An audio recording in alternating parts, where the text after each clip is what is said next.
So what's a branch engine? First thought might be of a Heisler or Shea wending its way up to a remote logging camp. Nice image, but that's not it. Think more about a maple tree and a fallen branch, a branch that provides most of the material for our branch engine. What's the point? It certainly isn't to illustrate the satisfaction of making a finely crafted machine.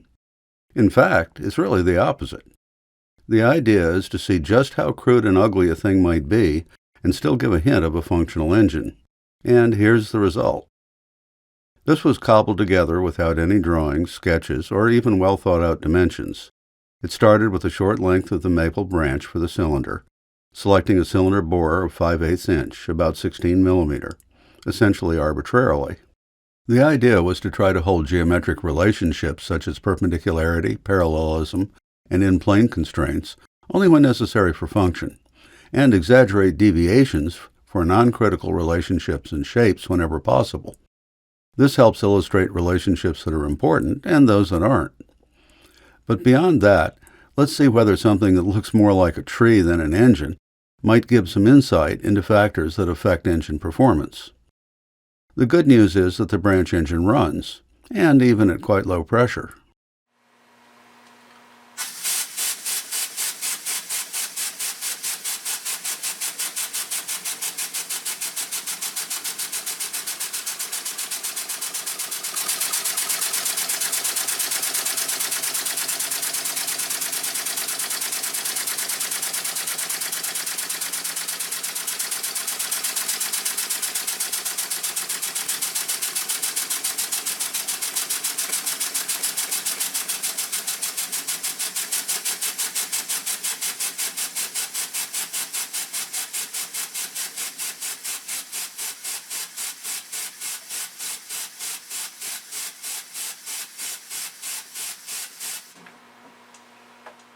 The bad news, well, maybe it isn't really that bad since it's no surprise, is that it doesn't perform particularly well, at least compared to engines that are more carefully designed and built of better materials.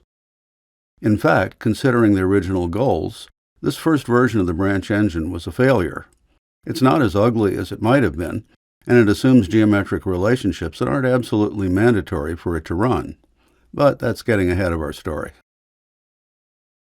The major engine components, the frame, cylinder, piston and rod, and flywheel, are all made from the maple branch. Cheating a little, commercial dowels are used for the pivot shaft, crankshaft, and crankpin. The valve plates are two sliding flat surfaces, which are just features of the cylinder and frame, not separate components. The valve ports are holes in the valve plates. The cylinder port connects with the cylinder bore, and the frame valve ports penetrate the entire frame. The flywheel is far from a wheel, but functionally it serves the purpose. After cross-drilling, a thin slice cut from the heavy end brought it into reasonable balance.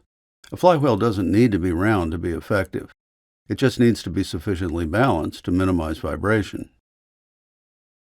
The pivot spring is unconventional, but this wood version, again made from the branch, serves the same purpose as the steel compression spring normally used for similar engines.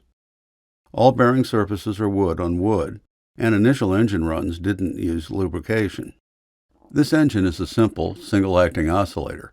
The cylinder tilts as the crankshaft rotates, oscillating back and forth through a complete cycle for each crankshaft rotation. The piston and connecting rod are rigid. There's no gudgeon or wrist pin, nor crosshead as in fixed-cylinder engines, so the crankshaft can't rotate unless the cylinder tilts. Holding the cylinder to prevent tilting, the crankshaft won't rotate significantly, just enough to take up clearances, which are generous in this case, but allowing the cylinder to tilt freely permits free crankshaft rotation. This oscillating cylinder has advantages and disadvantages. The primary advantage is that it simplifies engine valve design. Simple oscillators such as this require no additional valve parts, sealed chambers, nor valve gear. No additional mechanism to control the valves. Simple oscillators are easy to build and require no adjustment to run. The single hole in the cylinder conveys air into the cylinder on the inlet stroke when it's aligned with the frame inlet port, and out of the cylinder on the exhaust stroke when it's aligned with the frame exhaust port. Either frame port can be used as the inlet or exhaust. For this engine, the frame valve port on the left is the inlet port, and it connects to the air supply behind the frame. This arrangement produces clockwise rotation when viewed from the front. While crudely built, the branch engine illustrates geometric relationships that affect engine operation. Relationships between the rotational axis center lines of the crankshaft, pivot shaft, and crank pin, the sliding axis center lines of the piston and cylinder bore, and the planes of the valve plates. These features should be accurately perpendicular as seen here, here, here, and here. Additionally, the rotational axes should fall accurately in a single plane in the top view.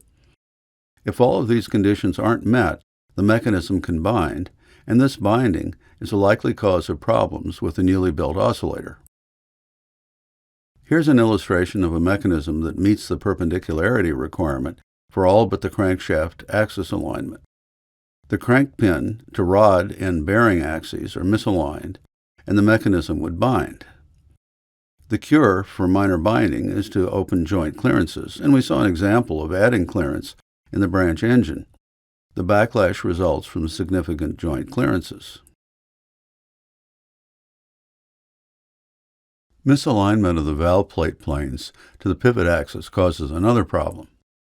The frame and cylinder valve planes don't remain parallel as the engine rotates, preventing a consistent valve plate seal. This causes unacceptable gas leakage and, in a worst case, prevents enough cylinder pressure buildup to run the engine. These requirements are important for a smooth running and efficient design. But while playing with the branch engine, I realized that most of these requirements can be relaxed and still get an engine to run. That's the really ugly engine I mentioned earlier, and we'll look at it in the branch engine Mark II video. Let's take a quick look at the branch engine construction. The original build wasn't documented, so we'll fake it a bit. Releasing the pivot shaft and withdrawing the cylinder assembly to clear the crank pin, the piston can be withdrawn.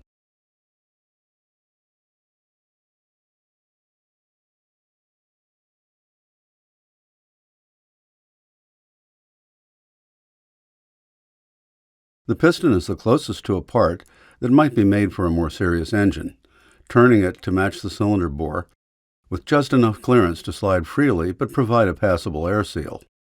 Still, it was turned from a piece of the maple branch. Most holes were drilled with Forstner bits, giving reasonably smooth surfaces and flat-bottom holes when needed. The cylinder bore was drilled at a random angle to the branch axis. The cylinder valve face was belt sanded by eye to be reasonably parallel to the cylinder bore. A shallow counterbore drilled perpendicular to the valve face provides a socket for the cylinder pivot shaft. The cylinder valve port is drilled all the way through. We'll see the reason for through drilling shortly. Selecting another piece of branch for the frame, its valve face was sanded at an angle, again just by eye, to mate reasonably with the cylinder valve face, then adding the pivot shaft bearing hole, aiming for reasonable perpendicularity to the frame valve face. The crankshaft bearing hole is again drilled perpendicular to the frame valve face. The pivot shaft was glued into the cylinder pilot hole, clamping the cylinder and frame together to get reasonable alignment of the shaft while the glue dried. At this point, a quick fit check suggested that the mate between the valve surfaces, while not perfect, might be good enough for a useful air seal. The crank disc is drilled for the crankshaft and crank pin, aiming for parallelism of the two holes. The crank offset, which determines the stroke, was selected to keep the piston inside the cylinder during a complete revolution. The crankshaft and crank pin are glued in place. There are several ways to locate and drill the cylinder and frame valve ports. Sometimes they are located by coordinates from the engine drawings, obviously not a choice for an engine that doesn't have drawings. Another method is to use a template to match drill the portholes, but this again requires a drawing for the template. But there's a simpler method that doesn't rely on additional measurements or tools. Here's the reason we through drilled the cylinder valve port. Once assembled, the cylinder is tilted to one extreme and the first frame port spot drilled through the cylinder. The second hole is spot drilled with the cylinder tilted to the extreme in the other direction. This method is probably the most accurate since it accommodates the effect of joint clearances that produce a little more cylinder tilt than predicted by nominal component dimensions, particularly important for the branch engine, which has very sloppy fits. Then the frame ports are through drilled at diverging angles to provide additional spacing at the back of the frame. A tube for the air supply fits a counter bore in the inlet port. The exhaust port just vents to the atmosphere. A plug seals the front cylinder port hole to prevent leakage. The flywheel is drilled for the crankshaft, adding crude keyways in the flywheel and crankshaft with a small chisel, and a carved key joins the two. As mentioned earlier, the flywheel was trimmed for a decent balance. All that remains are the spring and a few small parts. At first assembly, the mechanism bound slightly at one crank angle, so the piston rod end bearing hole was counterbored on each side to shorten the rod end bearing length and allow a bit more pin-to-bearing misalignment. This eliminated the binding. At this point, we might ask why something so crude even runs. But the better question might be, why wouldn't it run? There are several things worth considering. For any engine to operate, the mechanism must be free-running. It can't bind at any location in the operating cycle. We can easily check the branch engine for binding. With both ports open, we should be able to easily spin the crankshaft, which we can. Any engine that doesn't pass this test has problems, and it will certainly run badly if it runs at all. Another check is to push on the piston rod a little beyond top dead center. The crankshaft should rotate until it stops at bottom dead center. This seems fine, since it doesn't take much to get it moving. The force on the piston at our test pressure of 10 psi, about 70 kilopascal or 7/10 bar, will be about 3 pounds, 13 newtons. This should easily be enough margin to run the engine. The last thing to check is whether we have excessive leakage at the valve plates or the piston-to-cylinder seal. If we block piston motion with the cylinder tilted to open the inlet valve and apply 10 psi, we'll hear some leakage due to crude construction, but hopefully something shy of screaming. The final test is to free the piston, set the engine a little beyond top dead center, and apply pressure. It should self-start and continue running, assuming that the flywheel has enough inertia to carry it through the exhaust stroke. So the engine runs, but how well does it run? Let's do a quick dynamometer test and compare the results with the small baseline metal oscillator that we'll discuss in other videos. Adding a brake drum for a simple Prony brake and a tachometer gives us enough information to measure delivered power. We'll discuss this setup in more detail in other videos. The sloppy crankshaft bearing results in a lot of brake drum runout and pretty unstable torque measurements, but it's good enough to collect some rough data. It's interesting to note that a single-cylinder, single-acting engine with a light flywheel running at low speed exhibits moderate speed variations through an engine revolution. This speed variation through a revolution is obvious when seen in slow motion.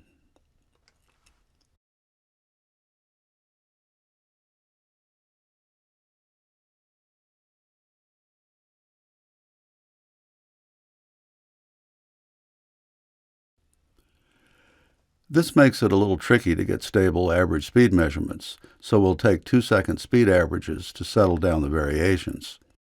All tests are run at a supply pressure of 10 psi. Here's the result of 3 dynamometer runs. The engine produces a peak delivered power of about 0.2 millihorsepower at 300 RPM. A millihorsepower is 1/1000th of a horsepower. For the moment, take my word that this is pretty terrible for an engine of this displacement at this supply pressure. So what's the problem? Even well-built metal engines of this type lose much of their power to friction. And so far, we're running the branch engine with dry wood-to-wood joints, not the best way to minimize friction. Without changing the construction materials, we might consider adding some lubrication. After running a few experiments with samples of the same wood and a variety of lubricants, it looked as though a light film of wax might be a reasonable candidate. Here's the result. With wax, the peak delivered power increased by a factor of 4 to 0.8 millihorsepower at a speed of about 500 RPM. The maximum no-load speed increased from about 500 RPM dry to a bit over 800 RPM lubricated. This certainly suggests that friction is a major player in this engine's performance. But how does this compare with a better constructed metal engine? Here's a comparison of the 5/8 inch bore branch engine with the smaller 3/8 inch bore baseline engine we'll discuss in other videos. The baseline engine delivers just over 9/10 millihorsepower, not much better than the branch engine, but this is comparing apples to oranges. The branch engine's displacement is 0.23 cubic inches, while the baseline engine is only 0.055 cubic inches. The branch engine's displacement is about 4 times that of the baseline. At the same pressure and equal speeds, we'd expect the branch engine to deliver about 4 times the power of the baseline engine. But even if we could get the branch engine to run at around twice the observed speed, it still wouldn't deliver 4 times the baseline engine's power. Let's level the playing field and look at the power to displacement ratio of the two engines. The power to displacement ratio uses units of millihorsepower per cubic inch, but any similar units, such as millihorsepower per cubic centimeter, could be used with the same comparative results. At its best, the lubricated branch engine delivers less than a fourth of the power to displacement ratio of the baseline engine. Again, its lower speed contributes about half of its deficiency, but an engine speed at maximum delivered power is another measure of its performance. We can't just increase the engine's speed without improving its design. So the branch engine runs, but performs poorly compared to a better built engine with better materials. What could be done to improve it? Probably the most significant improvement would be to decrease joint friction even more, and that suggests metallic or other low-friction bearing materials. But then it wouldn't be a branch engine. But maybe I'm being a little hard on the branch engine. What did we really expect? Truth is that this is getting pretty close to something we might make if stranded on a desert island with little more than a knife, our wits, and a lot of time. But then there's the problem of a boiler and the effects of steam on a wooden engine. Maybe fired clay liners. Oh well. In the second branch engine video, the branch engine Mark II, we'll go in the opposite direction, making changes that reduce performance even more. We'll throw most of the geometric requirements to the wind to see just how ugly an engine can be and still run. And this one barely runs at all. But it's fun to push the limits, and this one definitely does that.